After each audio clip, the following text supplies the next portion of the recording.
Group in the front, you're not working, we're watching. All right, you want to introduce what you guys are doing? Okay, so our group is doing, our title is Social Status and Prejudice. So our question was focusing on like how social status plays in the novel and how that can affect the prejudice and judgment of people in society. All right, let's do this. You got it, Jillian, 5 seconds.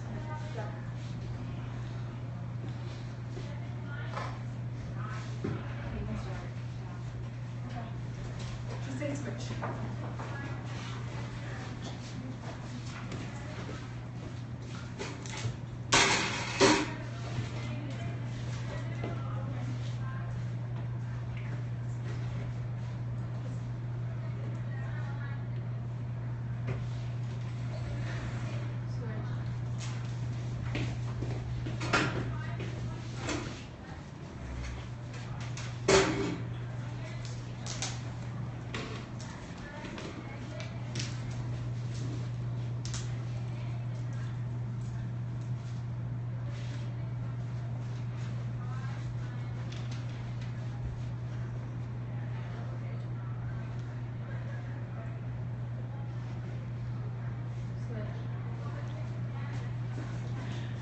I hope someone's getting pictures.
Right.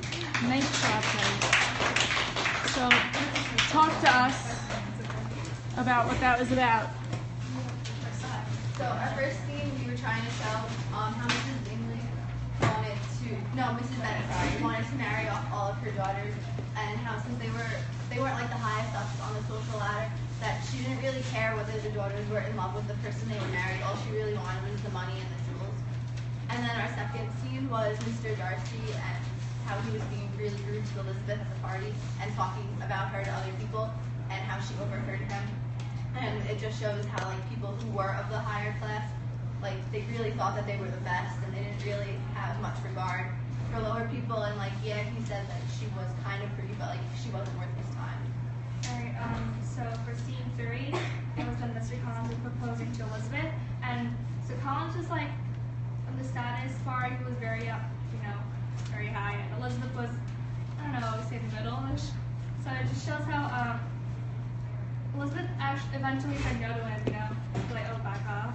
But Collins tried to go for Elizabeth because of her personality and all those good traits, but however, Elizabeth didn't see him for the money, though her mom was like, oh, go for him, he's full of it. And for scene 4, it's when Collins proposed to Charlotte. And Charlotte's that type of girl who's proactive, she's pretty smart, and Collins went for her for the same reason as Elizabeth.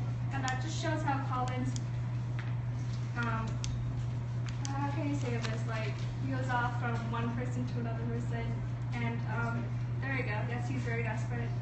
Fickle. Yeah. And the 5th scene was Elizabeth reading Darcy's letter, Mr. Darcy's letter, and I felt that was, well, we all felt that was a pretty important part in the book. It was sort of like a turning point, even though it wasn't all that made Elizabeth just magically fall in love with him. That's what really got it started when she started to see the true colors, and that was a huge change in her judgment. She started to think good of him, and then of course when he was nicer to her at when she was taking a tour of his home, and of course when he paid for Lydia to get out of that sticky situation, that made her fall even more in love with him. And I think that he's a higher class, and even though he had negative they both had negative feelings towards each other in the beginning, but then that really started to bring them together. And the next scene was Lydia's elopement, which was another pretty big one. And I feel like that was a whole satirical kind of reference, for the love between characters, because there wasn't really any. They just wanted to marry for status. Even though Lydia isn't that high in the social ladder, there's people who are higher than the Bennett family. Wickham knew that he was higher than him, so he just wanted to marry in for the money, I think. And he was pretty desperate too. I feel he was pretty desperate, like Hans, who just wanted a wife. Yeah. Before we go further, he didn't want a wife. He was forced into that. I think he would have had his way with her and left had somebody not, had someone not forced his hand to make her a suitable situation so that she wasn't ruined, right? Okay, so then the last scene shows the very ending. Elizabeth and Darcy are married now, and Jane and Bingley are married now. And that scene shows that the two couples overcome their social class, and especially with Elizabeth, she got over her prejudice and judgments of Darcy, and love basically triumphed all.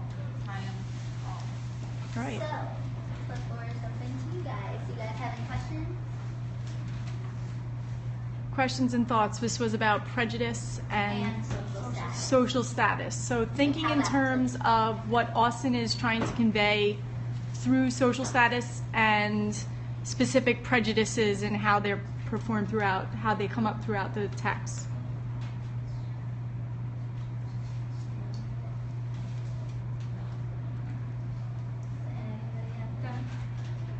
I liked how you were standing off to the side, very happy about one of the engagements, and then you were just kind of disgusted at the other one. It showed how if someone didn't have a certain social caliber or status, no one really they were who is that? Why are they trying to come into our group? It's a very exclusive group, and people try to marry in. People don't really like that. Yes. I don't really have any thoughts or questions because the book is called Pride and Prejudice, and all the problems that come in the book are based on Pride and Prejudice, and there are no thoughts or questions because you showed that pretty well. The scenarios that you chose were developed because of those two characteristics or whatever. If we had to add something, if they had more time in another scene, are there any other particular characters you would have wanted to see under this particular theme? I'm sure you guys have ideas about this as well. So who else could have been a really good candidate for something under this theme? Lady Catherine, definitely. Anybody want to speak to Lady Catherine for a second and her particular prejudices? Okay. You can. Okay. Well, I feel like, as other groups have touched upon, she is very, very judgy, and if somebody is not very high class like she is, she doesn't really like them, or I feel like she tries to outshine everyone all the time. If somebody does something, she'll just try and top them, and if somebody can't do something that she can do or that her friends can do, she'll point that out to them. So that's what I feel about her. I think that she would have been a good part, and we had some ideas, but we couldn't do them. Got it. Lara, last comment, and then we'll move to the next group. I think it's interesting how Lady Catherine, I guess society expects the younger daughters first? No, the older daughters. Okay. That's why she also criticizes the fact that the Bennetts have so many daughters out in society at the same time.